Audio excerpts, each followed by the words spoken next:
إنه بوب فرانسيس عرفهم زبل زينا تسمعيو إزيوم ليك باباس فرانسيس بموت كابز عالم كمتفليو ناي كاثوليك بيتا كريستيان حبي رايا كابتن مشت كلب كاردنت ناببس الناس بصحة إزني روماليك أنا باباسات فرانسيس اتمدن غني حوت قعزو نمل العالم أزرارا بكوينويو اتنا إنجليز مرخبي ميديا بريطانيا برودكاستينج كوربوريت بي بي سي نزياتهم بوب فرانسيس بزملكت بتزوصون هيوتهم مسدمم تاريخ بصنع حميمهم زخارمون هيوتهم السانون ليك باباس فرانسيس تاريخهم دميق المسدممن حنساب دما صرف التملؤ هيوتين يركبل قليص ويو نزبوتان كحزو كاب دوباون فك خبب إلوون كابنا أمريكا غرب ممصوم دما اتوم ناي فلما كخونو غيرو وميو تولدلو اب أرجنتينا ينيرو قصيلون كاب أوروبا بزي مخانم فلين كخونو غيرو ومي كبل قليص ويو بتنيتا بيت كريستيان تاريخ كاب سوريا تولادي ناي غوري سالتاو ندحر ازيوم اتوم ناي فلما كاب أوروبا زي كون باباسيوم سورياو ليكا باباس غوري سالتاو زعرفلو اب 741 عامه مرت كم زنابره اب هيوت تاريخهم تغليصو يو نناي فاتيكان قدس منفس منبره جيسويتس ويون ኢየሱሳውያን ካብ ዝበሃሉ ዓሌት ዝመጹ እቶም ናይ ፈለማ ሊቀ ጳጳስዮም ኢየሱሳውያን ኣብታ ቤተ ክርስቲያን ብጥርጣረ ዓይንና ተራእዩ ጸኒሖም እዮም ክብል እቲ ናይ ቢቢሲ ጸብጻብ ገሊጽዎ እዩ ቅድሚ ናይ ሊቀ ጳጳስ ፍራንሲስ ሹመት ርዕሰ ሊቃነ ጳጳስ ዝነበሩ ቤኔዲክት 16 እዮም ነይሮም ንሶም ብናይ 600 ዓመት ታሪኽ ብገዛእ ፈቃዶም ካብቲ ናይ ጵጵስና ሹመት ዝወረዱ እቶም ናይ ፈለማ ናይ ካቶሊክ ሊቀ ጳጳስ እዮም ነይሮም ኣብ ቫቲካን ኣጸድ ንትሽዓተ ዓመታት ዝኣክል ድሕሪ ምጽንሖም ኣብ 95 ዓመቶም ካብዛ ዓለም ድኻም ዓሪፎም እዮም ሞዳ ንሶምን ሊቀ ጳጳስ ፍራንሲስን ኣብ ሓደ ግቢ ገዛ ውሽጢ ይነብሩ ስለ ዝነበሩ ብተደጋጋሚ ብምኻድ ይሓትዎም ከም ዝነበሩ ታሪኽ ይገልጽ እዩ ርዕሰ ሊቃነ ጳጳስ ፍራንሲስ ናይ ጵጵስና መጸውዕ ስሞም እዩ ናይታ ሴራ ስሞም እውን ጆርጅ ማሪዮ በርጎሪዮ እናተባህሉ ይፍለጡ እዮም እቲ ትውልድ ቦታኦም እውን ኣብ ኣርጀንቲና ቀንዲ ከተማ ቦናስ አይረስ እዩ ወለዶም ካብ ጣልያን እዮም ነይሮም ናይ ጣልያን ፋሺዝም ክስፋሕፋሕ እንከሎ ካብቲ ተግባር ንምህዳም ናብ ኣርጀንቲና ክመጹ ክኢሎም እዮም ካብቶም ሓሙሽተ ቆልዑት መንጎ ንወለዶም እቶም ናይ ፈለማ ወዶም እዮም ነይሮም ጆርጅ ማሪዮ በርጎሪዮ ወይ እውን ናይ ዝሕጂ ሊቀ ጳጳስ ኣብ ናይ ንእስነት ግዝኦም ናይ ሳን ሎሬንስ ናይ ኩዕሶ እግሪ ክለብ ደጋፊ እዮም ነይሮም ታንጎ ዳንስ ድማ ህይወቶም ከም ዝነበረ ታሪኾም የረድዩ ኣብቲ ቅድሚ ሕጂ ኣዝዮም ብናይ ሳንቡዕ ሕማም ተጠቂዖም ጸኒሖም እዮም ካብ ሞት ንሕንጢጥ እዮም ተሪፎም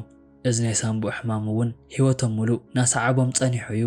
ቢቢሲ ነቲ ታሪኾም ኣብ ዝገለጹ ሓደ ርእሲ ከም ዝገለጾ እንተኾይኑ እዚ መንእሰይ ጆርጅ ማሪዮ በርጎሪዮ ኣብ ሓደ ወቕቲ ናይ ምሸት ክለብ መዘናግዒ ኮይኖም ሰሪሖም ነይሮም እዮም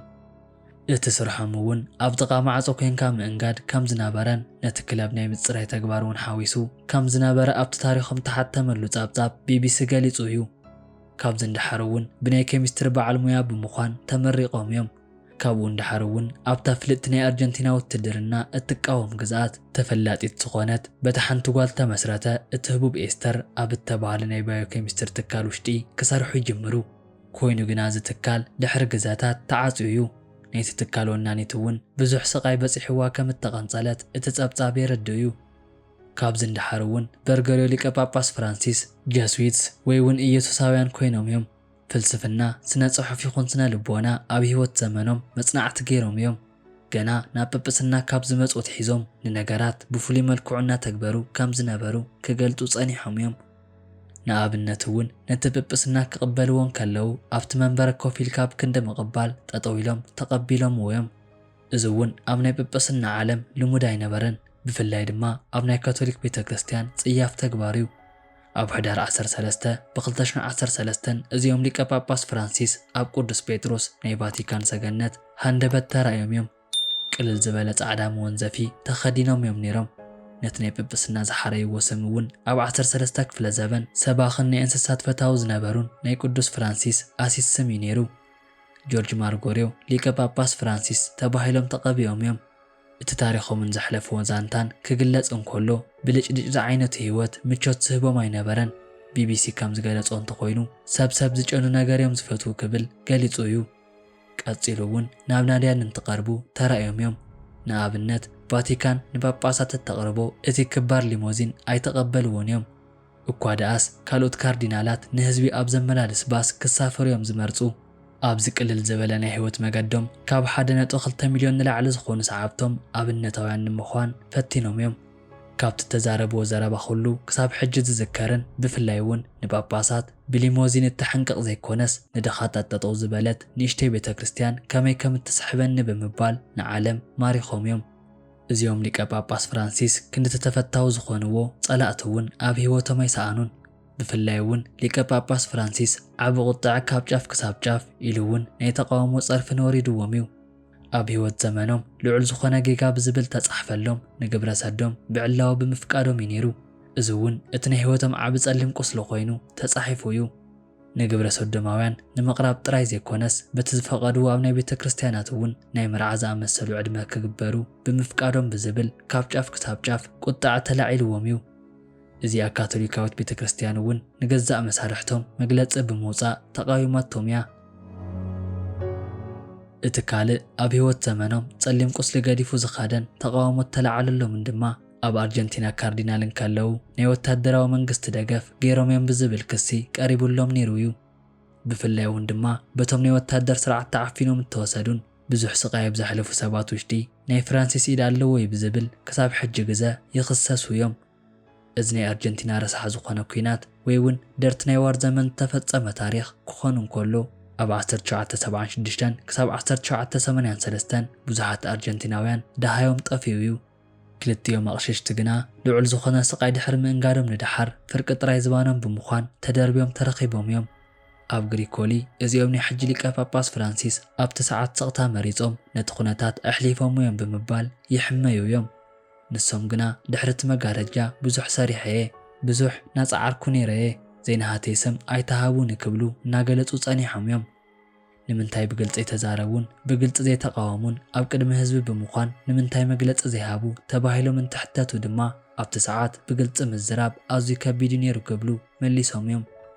ይኹን እምበር ኣብቲ ሰዓት ብዙሓት ሰባት ካብቲ መሰካሕ ናይ ወታደር ግዝኣት ንከሃድሙ ዕዱላት ከፊቶም እዮም። ፍራንሲስ ቅልል ዝበለ ህይወት እዮም ዝመርፁ።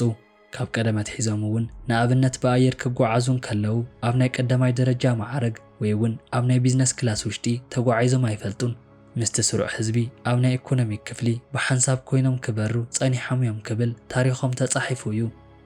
ካብዚ ሓሊፉ እውን ግና ካብ ኣንጀሊካን ሉተራልን ምስ ሜትሮዲስ እምነት መራሕትን ብምዃን ብሓንሳብ ሰሪሖም እዮም። ኣብ ናይ እስራኤልን ፍልስጤምን መራሕቲ እውን ኣብቲ ዝመርሕዎ ጸሎት ውሽጢ ብሓንሳብ ንክርከቡ ስለ ዝገበሩ ንኣዳ ትሪፎም እዮም። በቶም ሓደ ሓደ ንናይ ኣሸበርቲ መጥቃዕትታት ምኽንያት ናይ እስልምና እምነት ኣይትነዓቑ ክብሉ ንናይ እስልምና እምነት ጠጠው ብምባል ተማጒቶም እዮም።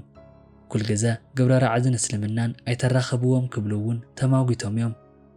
ዝኾነ ይኹን መጥቃዕቲ ነቲ መጥቃዕቲ ፈጻሚ እምበር ንሃይማኖቱ ኣይውክልን ክብሉ ኣብ ዓለም ለኸ መድረኽ ነዚ ተግባራዊ ጊዞም ሞዮም። ርእሰ ሊቃነ ጳጳስ ፍራንሲስ ባህሊ መኽረሪ እዮም ክብል እውን ገሊጽዎም እዩ። ልክዕ ከም ሊቃነ ጳጳስ ዳግማዊ ጆን ፖል ኣብ ሓደ ጉዳያት ዘይደናግር መትከል ኣለዎም እዩ። ንኣብነት ብናይ ሓኪም ሓገዝ ኢሉ እውን ብፍቓድካ ዝፍጸም ሞትን ጥንሲ ምውራድን ናተቃወሙ ጸኒሖም እዮም። ንናይ ጥንሲ መከላኸሊ ዝግበሩ ነገራት እውን ኣይቕበልዎን እዮም። ኣብ ሓደ ወቕቲ ኣብ ፊሊፒንስ ተረኺቦም ብዝገበርዎ መደረ ናይ ጥንሲ መከላኸሊ ንቤተሰብ ዘፍርስ እዩ ኣይትውሰድዎ ብምባል እናተቃወሙ ተሰሚዖም እዮም። እዚኦም ሊቀ ጳጳስ ፍራንሲስ ኣብ ህይወት ዘመኖም እቲ ዓቢ ፈተና ዝኾኖም ኣብ ዓለም ዙርያ ብኣቕሽቲ ተፈጺሞም እዮም ዝበሃሉ ናይ ህፃውንቲ ምዕማፅ እውን ብእኹል ኣይተኸላኸሉን ኣይወገዝዎን ዝብል እዩ ነይሩ። ነዚ ብዝምልከት ምስቲ ሊቀ ጳጳስ ንዓመታት ዝጸንሐ ናይ ድንግርግር ህይወት ዝመርሑ ዝነበሩ ኣሜሪካዊ ካርሎ ማሪል ቢጋሎ ኣብቲ ልዕሊ ጳጳስ ክሳብ ናይ ውግዘት ደብዳቤ መጽሓፍ በፂሖም እዮም። እቶም ጳጳስ እውን ተገልቢጦም ከሲሰሞ ነይሮም እዮም። እዚ ሊቀ ጳጳስ ኣብ ልዕሊቶም ህፃውንቲ ዓመፅቲ ቅልጡፍን ግቡእ ስጉም ተይወሰዱን ብዝብል ክሲ ቀሪቡሎም እዩ። ሊቀ ጳጳስ ቪጋኖ ካብ 2011 ክሳብ 2016 ኣብ ኣሜሪካ ኣብ ዋሽንግተን ናይቲ ጳጳስ ተላኣኺ ብምዃን ናገልገሉ ዝጸንሑ ናይታ ቤተ ክርስቲያን ናይ ቀደም ኣቦዮም ነይሮም። ሊቀ ጳጳስ ፍራንሲስ 140 ካርዲናላት ኣብ ቅድሚ ሕጂ ብዘይልሙድ ካብ ኤውሮጳ ወፃእ ዝኾነ ሃገራት ሸይሞም ሰዲዶም እዮም። ናይ ድኻታት ኣቦ ክበሃሉ እዮም ዝጽውዑ ብምባል ስሞም ገሊጽዎም እዩ። ሊቀ ጳጳስ ፖፕ ፍራንሲስ ንብዙሓት ቅነ ብጽኑዕ ሓሚሞም ኣብ ሕክምና ውሽጢ ጻኒሕት ዝገበሩ እንትኾኑ ቅድሚ ሰሙን እውን ካብቲ ሕማሞም ሓውዮም ናብቲ መንበሪ ገዝኦም ከም እተመልሱ ኣብ ናይ ዜና ጸብጻብ ተገሊጹ ነይሩ እዩ። ኣብቲ ናይ ሕማም ሰዓቶም እውን ካብ ናይ ህዝቢ ዓይኒ ርሒቖም ጻኒሕት ዝገበሩ እዚኦም ጳጳስ ኣብ መዓልቲ ፋሲካ ኣብ ቅዱስ ጴጥሮስ ተረኺቦም ነቲ ተኣኪቡ ዝነበረ ህዝቢ ናይ ቃል ቡራኬ ድሕሪ ምቕራቦም ናይ ትንሳኤ ጽቡቕ መልእኽቲ እውን ኣሕሊፎም እዮም። እዚኦም ሊቀ ጳጳስ ፍራንሲስ ኣብ ጽባሕ ፋሲካ ኣብቲ ዘሕለፍናዮ ሶኒ ኣብ 88 ዕድሚኦም ዓሪፎም ክትብል ናይ ካቶሊክ ቤተ ክርስቲያን ማእከል ካብ ዝኾነት ቫቲካን ሶኒ ኣብ ትረፋድ ከባቢ ኣፕሪል 21 ብ2025 ብዕላው ተዘሪቡ ተረጋጊጹ እዩ። እቲ ቀብሮም እውን ኣብኡ ኣብ ቫቲካን ተፈጺሙ እዩ። ንዘለኩም ሓሳብ ርእይቶ ኣብ ኮመንት ግደፍሉ እናበልኩ ላይክን ሸርን ብምባል ድማ ናብ ኩሉ ንክባጻሕ እጃምኩም ተዋጽኡ ክብል ፈቱ።